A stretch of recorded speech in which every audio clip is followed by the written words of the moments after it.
dia a todos e a todas. Eu sou a Kátia Fernandes, advogada da ACT. E dando continuidade às palestras, será apresentado o caso da Philip Morris versus Uruguai sobre a arbitragem internacional. A mediação será feita pelo Oscar Cabreira, que é diretor executivo da ONU Institute for Nation and Global Health Law, da Universidade de Georgetown, mestre em Direito pela Universidade de Toronto e professor visitante de Direito da Universidade de Georgetown. Como palestrante, também convido à mesa o Dr. Héctor Valverde, que é juiz de Direito do Tribunal de Justiça do Distrito Federal, doutor em Direito pela PUC de São Paulo, professor da UniCeub, e em nome da ACT, agradecemos pela participação. Serão 20 minutos para a palestra e 20 minutos para perguntas ao final.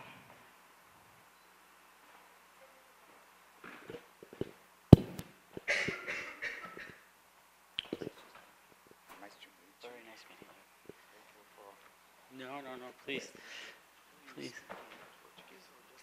English, I'll speak English.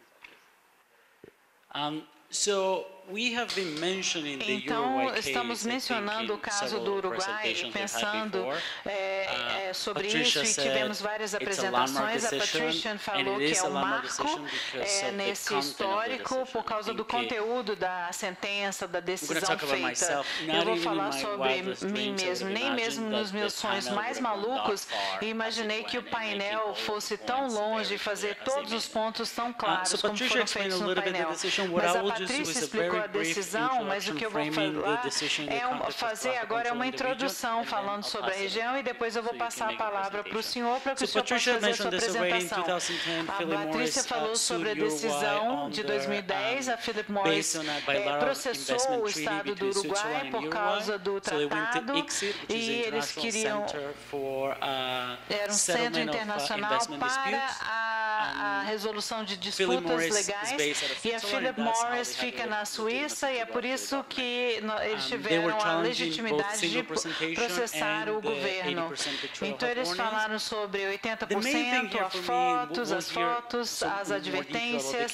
Então, alguns detalhes sobre o caso, a razão por trás desse caso. Por que a Philip Morris foi atrás de um país que tem 3,5 milhões de pessoas e apenas uma pequena porcentagem da população fuma e eles consomem seus produtos? É um mercado tão pequeno para a empresa, mas não havia uma razão econômica para essa ação legal. Mas isso ficou claro. O que a Philip Morris queria fazer era intimidar outros países que quisessem implementar essas políticas controladoras. Eles queriam dar medo de regulamentar e implementar outras políticas públicas, porque essa grande empresa, com recursos ilimitados, ela poderia processar aquele governo. Foi um sucesso substancial.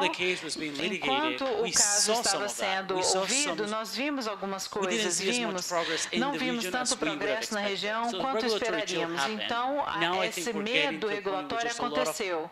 Então, estamos tendo alguns progressos, Chile, Uruguai, outros países que estão mudando o pacote, mas a indústria mandou essa mensagem de ameaça. E eu acho que o tiro saiu pela culatra, que o que eles queriam era que o governo concedesse para eles e revertesse aquela sentença, e para que eles pudessem reverter a sua decisão. Mas eu não vou gastar muito tempo conversando sobre isso. Eu vou passar a palavra para o nosso... Oscar Cabreira. Bom dia a todos. Inicialmente, eu gostaria de agradecer à doutora Adriana Carvalho pelo convite que foi feito em nome da Aliança de Controle do Tabagismo para participar deste segundo Congresso Internacional sobre o Poder Judiciário e o Controle do Tabaco.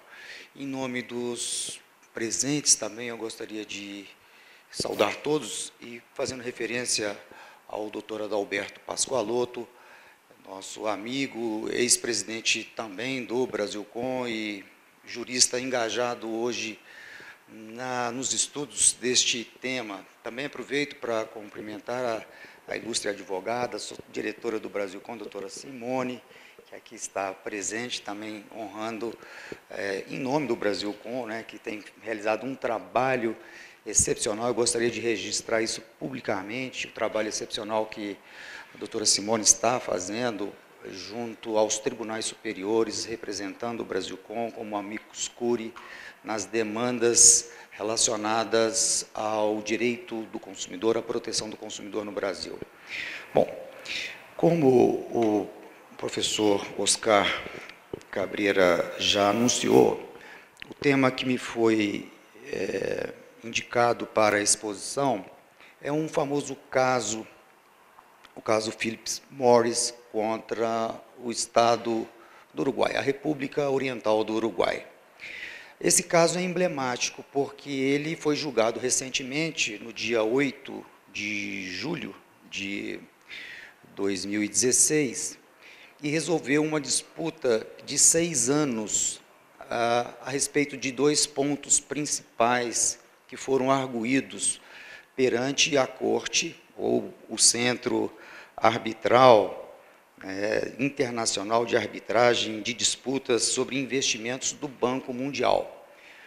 O fato, ele deve ser considerado num contexto também, como já o professor Oscar Cabreira nos indicou, num contexto maior de uma política das empresas ou da indústria de tabaco contra as restrições dos países a respeito do consumo do tabaco.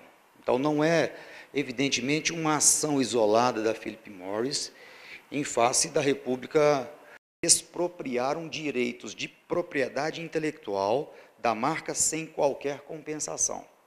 O segundo argumento, que as normas são arbitrárias porque não estavam apoiadas em nenhuma evidência. Esse argumento é impressionante, né? De que não havia nenhuma evidência de proteção da população e não estavam de acordo com o tratamento justo e equilibrado que deveria ser dispensado a Philip Morris. Em resumo, que as medidas adotadas pelo Uruguai, restritivas do tabaco, não atendiam o objetivo de proteger a população uruguaia. Terceiro, que as normas frustraram a legítima expectativa da Philip Morris International de utilizar a marca e obter o lucro. E, finalmente, que o caso já examinado pela Justiça Uruguaia não foi de forma correta e equânime. A Justiça Uruguaia teria errado, não julgou com correção aquela questão. Então, esses 4 argumentos nós temos na técnica jurídica como causa de pedir, e que dão motivo ao pedido. E o pedido formulado foi de uma indenização de mais de 22 milhões de dólares, como perdas em razão dos atos normativos editados tanto pelo ministro da Saúde do Uruguai em 2008, quanto pelo presidente da República do Uruguai em 2009. Vem a defesa da República do Uruguai e, em 2 linhas, afirma que as medidas elas não foram discriminatórias a Philip Morris porque elas foram aplicadas a todas as empresas de tabaco que atuavam no país. E segundo, que essas medidas foram tomadas com base na soberania da República do Uruguai.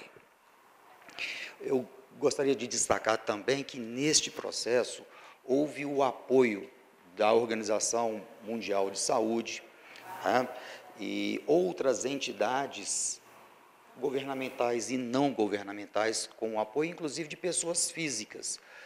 A exemplo do ex-prefeito de Nova York, o Michael Bloomberg, que ele apoiou financeiramente o Uruguai neste custoso processo arbitral.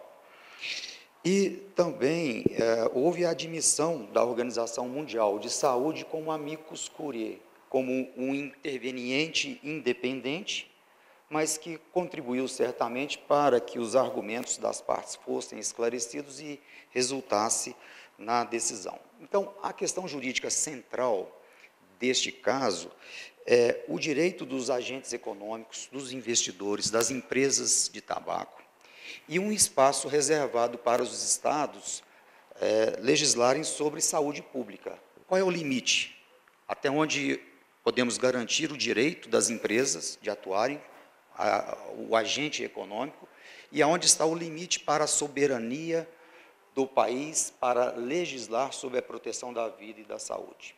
Então, a pergunta é essa: há soberania estatal para adotar medidas de proteção da saúde pública, mesmo diante de acordos comerciais bilaterais? Então, o acordo comercial ele pode, ou ele se sobrepõe à soberania do Estado para regular um bem jurídico que é a vida, a saúde pública. Então, essa questão foi posta e foi examinada pelos 3 árbitros que decidiram a questão. E aí, sai a decisão, em julho desse ano, como eu já havia dito, e essa decisão julgou improcedente o pedido da Philip Morris International e condenou essa empresa a pagar 7 milhões de dólares a título de custas processuais. Aqui no Brasil nós chamaríamos de verbas ou custas da sucumbência, porque realmente foi um processo caro. Então, a Corte Arbitral transferiu para a Philip Morris, a autora da ação, os custos que a República do Uruguai teve com essa demanda de 7 milhões de dólares. Então, nesse sentido, é um resumo da demanda. E agora, eu gostaria de complementar, nesses últimos minutos que eu tenho, para fazer algumas observações críticas e trazer alguns dados que podem nos levar a uma reflexão deste problema.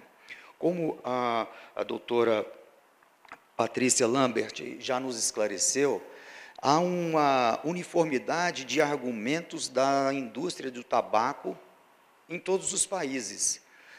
Aqui ou ali, o judiciário tem acolhido, mas há uma prevalência do reconhecimento da constitucionalidade das leis ou da admissão dessas leis protetivas da saúde e da vida dos consumidores em face da indústria do tabaco. No Brasil, ainda nós não tivemos nenhuma decisão judicial confirmada a respeito da indenização por danos à saúde do consumidor decorrentes, danos decorrentes do consumo de tabaco. Eu já tive a oportunidade, inclusive, de julgar agora, se eu não me engano, Adriano, até te falei, mas eu não sei se foi esse ano ou no final do ano passado, eu participei de um julgamento aqui no Tribunal de Justiça, onde, por 3-2, a empresa de tabaco foi condenada. Mas ainda prevalece no Brasil, no Superior Tribunal de Justiça, a tese de que quem fuma, fuma por livre arbítrio. E ainda não há comprovação do nexo de causalidade entre o consumo do cigarro e a doença alegada pela parte autora dessas ações indenizatórias. Com todo respeito, Oriental do Uruguai foi, evidentemente, uma ação refletida, concertada, e como ele também já mencionou, escolheram um país pequeno para promover uma demanda com alto custo numa corte de arbitragem, e isso intimidar, pela via reflexa, outros países, especialmente os países pobres, para um retardamento na implementação dessas medidas mais rigorosas no controle do consumo do tabaco.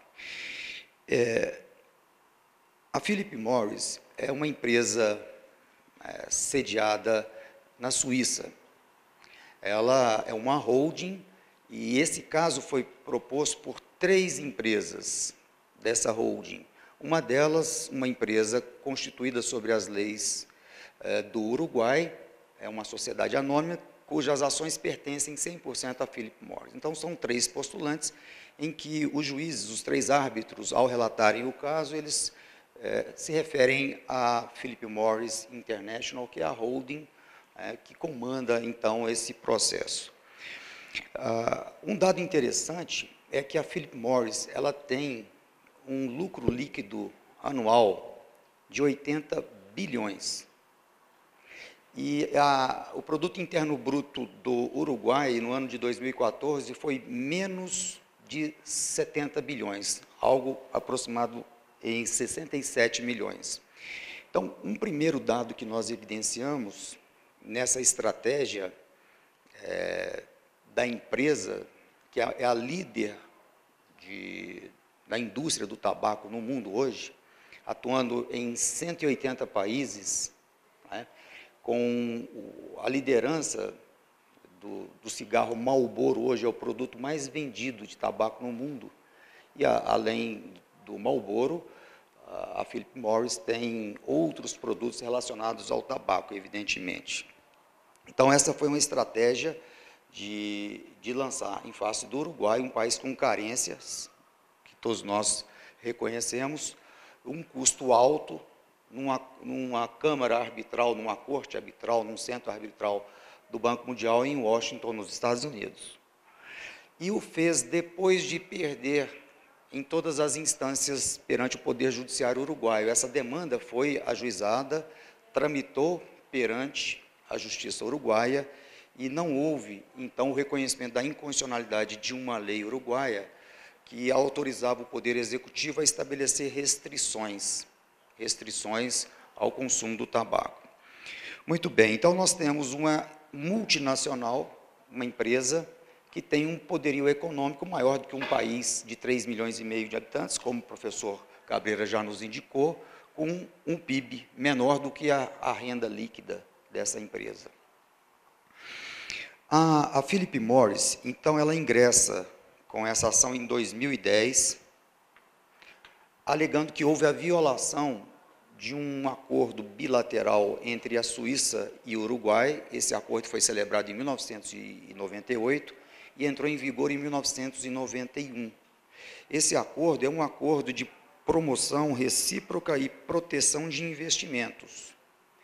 Então, a Philip Morris argue dois atos normativos, que na verdade não são leis, foram atos normativos editados, o primeiro pelo ministro da Saúde do Uruguai em 2008, que estabeleceu como a professora, a doutora Patrícia Lambert, já mencionou na excelente exposição que fez sobre os argumentos utilizados pela indústria do tabaco, a Philip Morris reproduz um desses argumentos e diz que a limitação imposta pelo ministro da Saúde em um ato de 2008, dizendo que um mesmo produto não poderia ter mais de uma veiculação, ou seja, um mesmo produto, o produto Marlboro, por exemplo, ele não poderia ter um Marlboro Light, um Marlboro Red, um Marlboro Blue, um Marlboro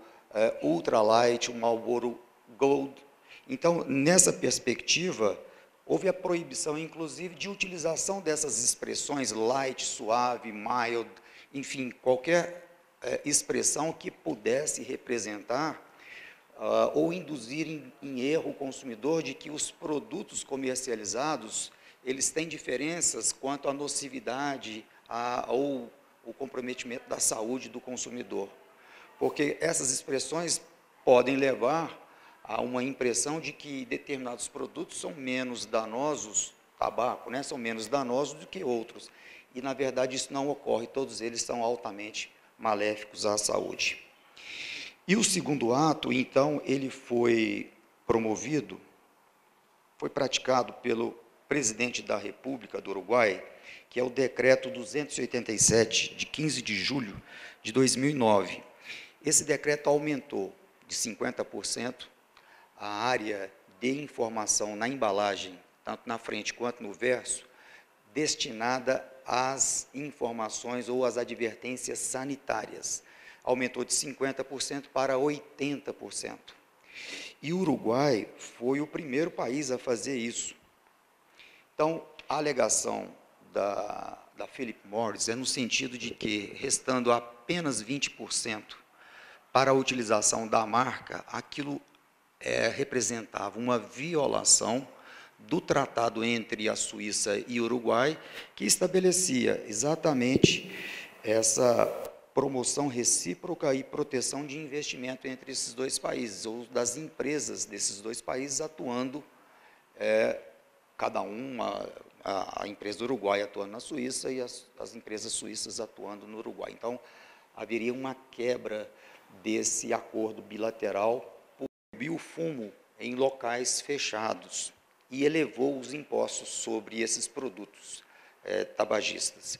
O Uruguai, em 2013, legalizou a maconha e houve até uma crítica, até de forma irônica, ao país que restringia o uso do tabaco e legalizava a maconha, mas que me parece foi respondida de forma adequada, que ao legalizar a maconha, evidentemente não estava estimulando o consumo da maconha, era tirando a maconha do ponto de vista policialesco, que tradicionalmente nós insistimos em fazer, de tratar a maconha como um problema de polícia, de levar o usuário de maconha para a delegacia de polícia, do que tratá-lo como um problema de saúde pública. Então, o Uruguai, ao fazer isso, me parece que, e aí não tenho nenhum problema em emitir a minha opinião, de que, penso eu, com todo respeito às posições contrárias, de que a posição correta é tratar a questão das drogas como um problema de saúde pública, e não como um problema de polícia, de marginalização do sujeito social. Porque se formos examinar, dentro das nossas famílias, temos usuários de drogas. E eles não são marginais. Pode ser um problema de saúde pública, mas não é um problema de criminalidade. Então, o Uruguai, a meu ver, de forma correta, adotou a legalização da maconha e está estabelecendo um controle do uso desse produto maléfico. O Uruguai também tem um dado interessante, que em 2005 havia 35% da população fumava no Uruguai. Depois dessas medidas, em 2014, 22% da população adulta fuma. Em 2006, 23% dos jovens do Uruguai fumavam. Depois dessas medidas, 8% fumam. O Uruguai, em 2014, proibiu a publicidade de tabaco, apenas nos locais de vendas, como nós temos no Brasil também. O Uruguai foi a primeira, o país, o Uruguai foi o primeiro país a ser processado por uma empresa de tabaco. Esse caso que nós estamos agora examinando. E esse caso, Philip Morris versus Uruguai, foi um caso teste, para que a empresa de tabaco pudesse fazer uma avaliação daquilo que poderia obter ao se insurgir contra as leis nacionais de restrição ao fumo.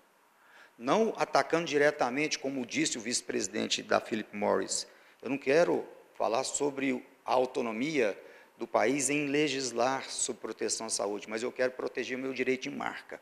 Mas pela proteção do direito de marca, proteção intelectual, o objetivo é exatamente desconstituir esses atos normativos, essas leis que visam proteger o usuário ou o consumidor. E, finalmente, eu gostaria de destacar que esse julgamento da Corte Arbitral do Banco Mundial foi um reconhecimento, foi uma vitória de que os estados soberanos, eles podem e devem legislar para proteger um direito fundamental, que é a vida e a saúde. E isso, num confronto com o exercício de uma atividade comercial, evidentemente que não pode prevalecer. Se nós estudarmos, talvez, as teorias mais elaboradas do mundo hoje de ponderação de valores, o alemão Robert Alex, ele, ao estabelecer como nós devemos ponderar os valores em uma decisão judicial, ele vai, se utilizarmos aquelas formas complexas de Alex, de qualquer forma que você fizer, até um raciocínio mais simples, até de uma pessoa que não é versada na ciência do direito, ela vai entender que a vida e a saúde prevalecem sobre o direito de comercializar determinados produtos. E, enfim, essa decisão foi um importante precedente e que vai gerar um estímulo a outros países que aguardavam cautelosamente essa decisão, a fim de adotar medidas, agora sem o receio de ser processado e pagar uma indenização vultosa, de adotar medidas protetivas da saúde e da vida dos usuários de droga, de tabaco. Então, concordo também que essa ação foi uma tentativa, com todo respeito, uma tentativa que a Philip Morris fez de intimidar países a adotarem medidas para restrição do tabaco.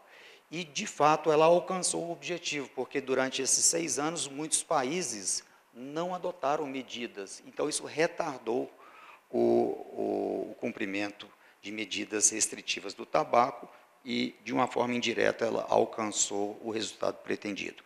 É claro que o que ela obteve nesses 6 anos de lucro com a não adoção por muitos países de medidas restritivas do tabaco, isso, diante dessa indenização de 7 milhões de dólares, isso não é nada.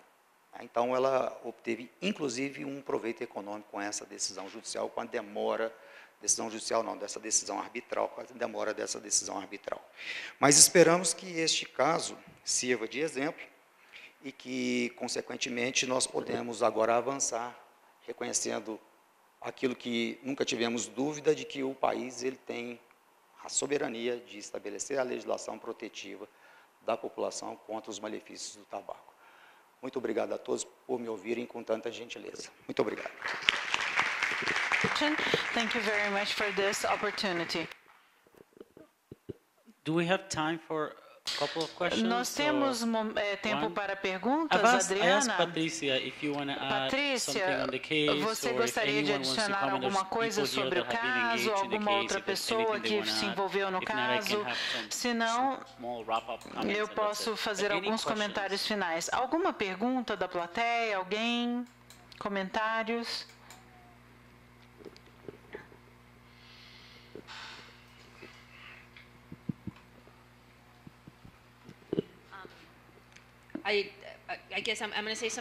Eu vou falar uma coisa brevemente.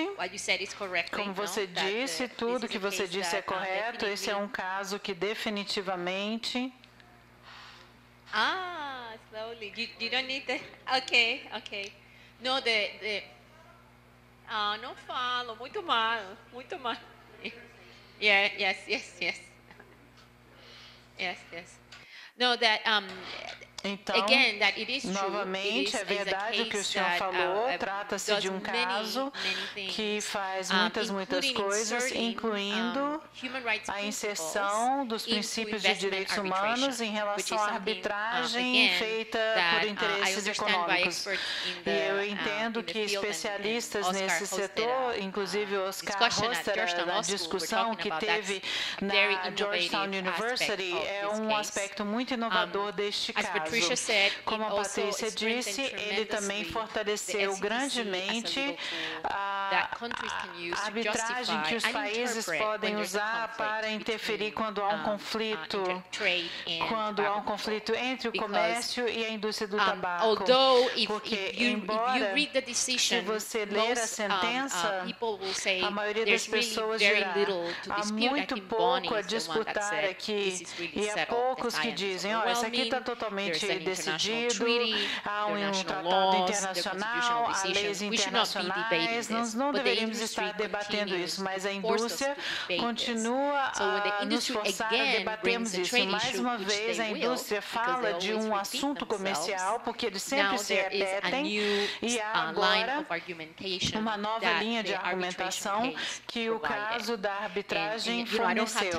Então, não temos tempo, mas depois, num outro momento, a gente pode discutir os detalhes, porque eles fizeram um ponto que você fez, esse ponto global, mas eles foram muito detalhados em relação aos testes que eles mencionam. Olha, para a gente avaliar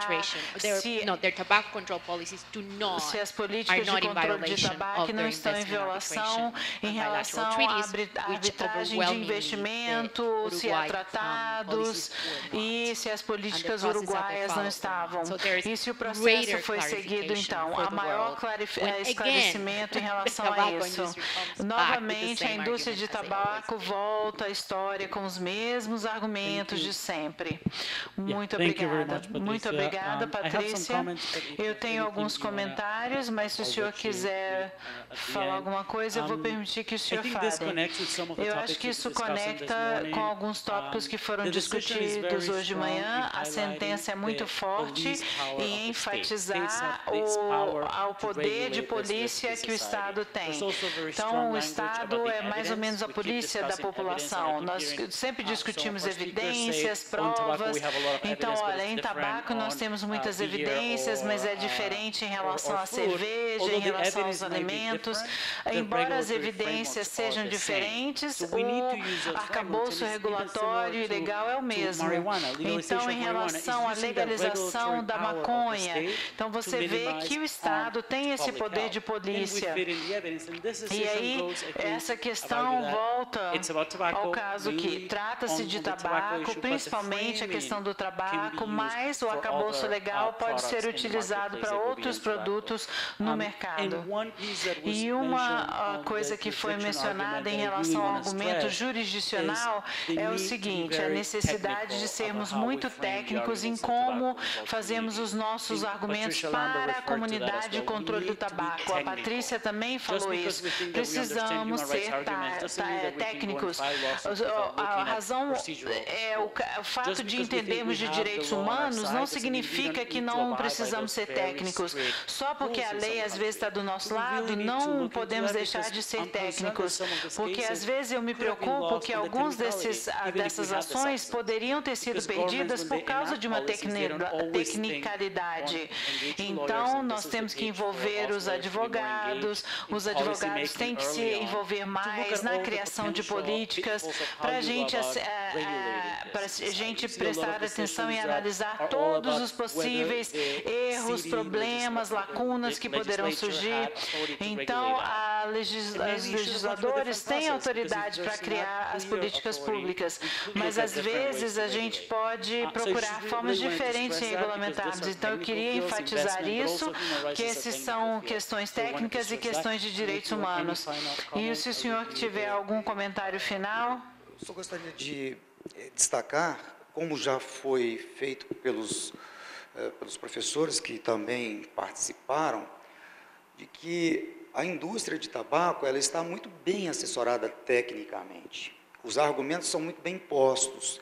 E eu concordo, professor, que nós devemos fazer uma defesa do controle de tabaco de uma forma técnica também, observando toda a estrutura jurídica que nós temos à disposição, do controle de constitucionalidade, da edição de normas, observado o devido processo legal, né, a discussão dos argumentos, essa comunicação, que, como a professora Patrícia Lambert nos mostrou aqui, dos argumentos que são reproduzidos no mundo inteiro e que nós devemos estar preparados também.